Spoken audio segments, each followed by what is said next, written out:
প্রিয় বন্ধুরা, নকিয়া এই নামটার সাথে পরিচিত নয় এমন লোক খুঁজে পাওয়া যাবে না। নকিয়া এই লোগোটা ব্যবহার করে অ্যান্ড্রয়েডের জগতে 2013 সাল থেকে HMD নামক এই কোম্পানি একের পর এক ফোন লঞ্চ করে গেছে। 2013-14 সাল যদি ধরি, নকিয়া 5, 5.1, 6.1 প্লাস, 7.1 প্লাস এই সকল ফোন ভালো মতন বিক্রি হয়েছে এবং যথেষ্ট হিট একটা ফোন ছিল।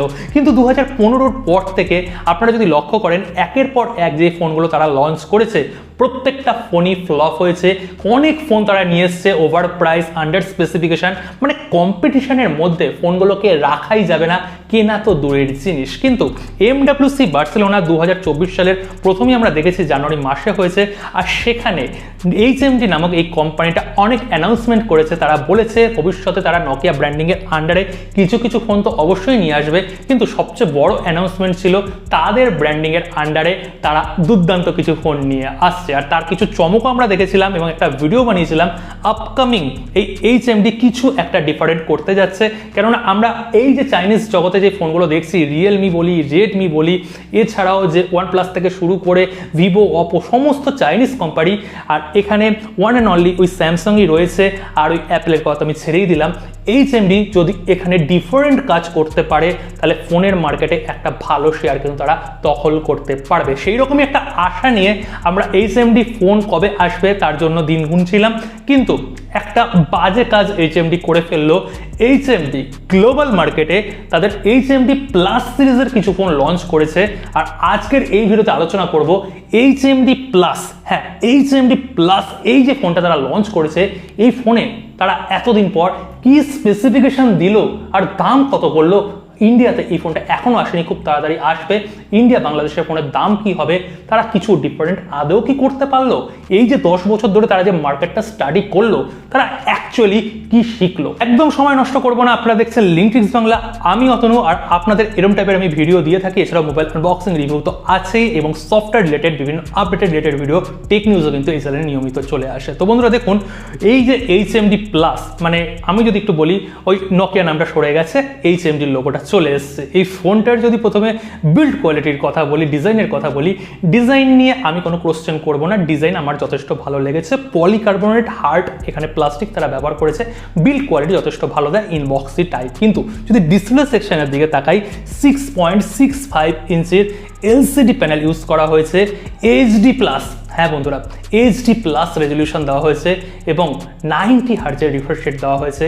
আর ডিসপ্লের যে বেজেলগুলো রয়েছে একদম মানে খারাপই আমি বলবো, অনেকটাই মোটা থিক এরকম বেজেল রয়েছে। প্রাইসের ব্যাপারটা আমি পরে বলছি, কিন্তু ডিসপ্লে একদম জাস্টিফাইড নয়। যদি প্রসেসর সেকশনের দিকে তাকাই, এখানে তারা ইউনি এসওসি, ঠিকই শুনেছেন, সেই নকিয়ার আন্ডারে যেই সমস্ত ফোন এসছে ওই ইউনি এসওসির বহুত ফোন তারা বাল করেছে ওই একই প্রসেসর দিয়ে। ইউনি এসওসির T606 একটা 4G প্রসেসর তারা প্রদান করছে এই 2024-এ এই সময় দাঁড়িয়ে। আর এই প্রসেসরের অন্তত স্কোর হচ্ছে 2,40,000-এর কাছাকাছি।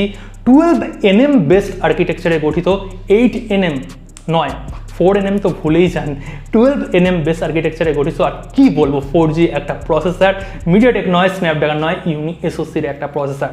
আর ব্যাক সেকশনে ক্যামেরা সেটআপে 50 মেগাপিক্সেলের মেন ক্যামেরা উইদাউট OIS, আর এখানে 2 মেগাপিক্সেলের একটা ম্যাক্রো ক্যামেরা রয়েছে, আলট্রা ওয়াইড ক্যামেরা মিসিং।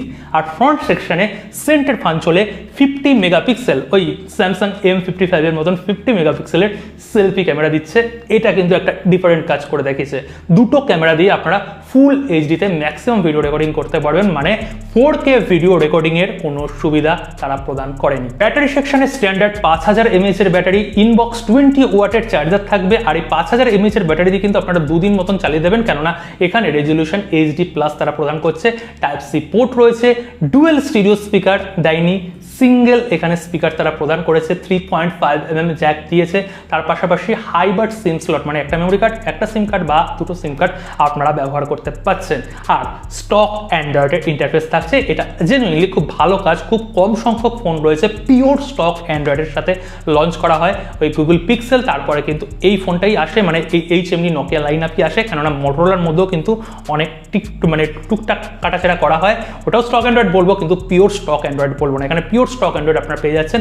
দুটো অ্যান্ড্রয়েডের আপডেট থাকবে, প্লাস 1 ইয়ার সিকিউরিটি প্যাচ লেভেলেরও আপডেট থাকবে। এবার স্টোরেজ টাইপ কি, র্যাম টাইপ কি, দেখুন এখানে স্টোরেজ টাইপ ব্যবহার করা হয়েছে UFS 2.2 এবং র্যাম টাইপ ব্যবহার করা হয়েছে স্ট্যান্ডার্ড ওই LPDDR4X 5X এর কথা, UFS 3.1 এর কথা ভুলেও ভাববেন না, হ্যাঁ সেগুলো দেওয়া হচ্ছে না। মোটামুটি এখানে সেন্সারগুলো যেগুলো লাগে ডে টু ডে ইউজের জন্য সকল সেন্সার দিচ্ছে না, স্ট্যান্ডার্ড এখানে সেন্সারগুলো কিন্তু তারা প্রদান করছে। সব কথাই তো বললাম, এবার দাম তারা কত করেছে তার আগে বলবো একটু নিজেকে ধরে নিন, কেননা একটু আপনারা শকড হয়ে যাবেন। দেখুন এখানে 3টে ভ্যারিয়েন্ট তারা লঞ্চ করেছে, 4GB র্যাম সঙ্গে 128GB internal memory, 6GB RAM 128GB এবং 8GBর সঙ্গে 128GBর অপশন রয়েছে। প্রথমেই বলেছি গ্লোবাল মার্কেটে তারা লঞ্চ করেছে এবং গ্লোবাল মার্কেটে যে প্রাইস তারা লঞ্চ করেছে সেটা যদি ইন্ডিয়ান কারেন্সিতে আমি কনভার্ট করি দাম হয় 15 থেকে 16,000 টাকা। এবার বলুন আপনারা কতটা শকড হয়ে গেছেন। 15 থেকে 16,000-এর যেই স্পেসিফিকেশন বলেছি, এখানে শুধুমাত্র একটা জিনিস আমি বলতে পারি, ফ্রন্টে এখানে 50 মেগাপিক্সেলের সেলফি ক্যামেরা তারা দিচ্ছে, আর তা বাদে এখানে যা স্পেসিফিকেশন দিচ্ছে একটাও কম্পিটিশনের মধ্যে থাকবে না, একটা স্পেসিফিকেশনও কম্পিটিশনের মধ্যে থাকবে না। কিন্তু গ্লোবাল মার্কেটে যেই প্রাইসে তারা লঞ্চ করে ইন্ডিয়াতে এলে তার দামটা একটু কমে যায়, হয়তো কমে ওই 11 থেকে 12,000 টাকা হবে, কিন্তু 11 থেকে 12,000 টাকাও এই ফোনটার জন্য জাস্টিফাইড নয়, কেননা যা স্পেসিফিকেশন এই স্পেসিফিকেশনে আমরা ইন্ডিয়াতে 8 থেকে 9,000 টাকার মধ্যে এর থেকে ভালো ফোন পেয়ে যাই।